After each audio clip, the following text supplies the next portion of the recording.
नागपूर जिल्ह्यात महसूल विभागाला अत्याधुनिक बहुउद्देशीय वाहने देण्याचा निर्णय यापूर्वी शासनाने घेतला असून राज्यातील पुणे, नाशिक, अमरावती, छत्रपती संभाजीनगर, कोकण महसूली विभागीय मुख्यालयांच्या ठिकाणी देखील यावर्षी अशीच वाहने महसूल विभागाला देण्यात येतील अशी घोषणा उपमुख्यमंत्री अजित पवार यांनी केली आहे।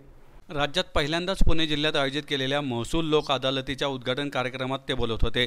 जिल्हाधिकारी कार्यालयात आयोजित या कार्यक्रमास महसूल मंत्री चंद्रशेखर बावनकुळे, आमदार भीमराव तापकीर, बापूसाहेब पठारे, प्रभारी विभागीय आयुक्त कविता त्रिवेदी, जिल्हाधिकारी जितेंद्र डोडी, अप्पर जिल्हाधिकारी सुहास महापारी, माजी राज्यमंत्री संजय उर्फ बाळा भेगडे, पक्षकार, वकील यांच्यासह दूरदृश्य प्रणालीद्वारे जिल्ह्यातील उपविभागीय अधिकारी, तहसीलदार उपस्थित होते।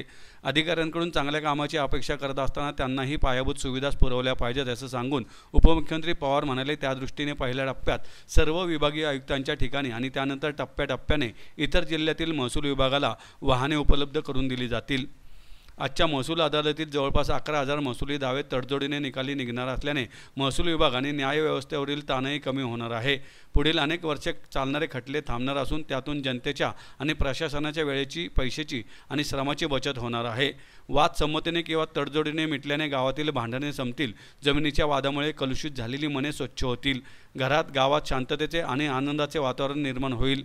उर्वरित 20,000 दावेही अशा महसूल अदालतीचे आयोजन करून तडजोडीने निकाली काढावेत असेही ते म्हणाले। पुणे जिल्ह्याने सुरू केलेल्या महसूल लोक अदालतीमुळे महसूली दाव्यांची संख्या मोठ्या प्रमाणात निकाली निघणार आहेत। त्यामुळे ही सर्वसामान्यांना न्याय देणारी महसूल लोक अदालतीची मोहीम यापुढेही राज्यभर राबवली जाईल अशी घोषणा महसूल मंत्री चंद्रशेखर बावनकुळे यांनी केली।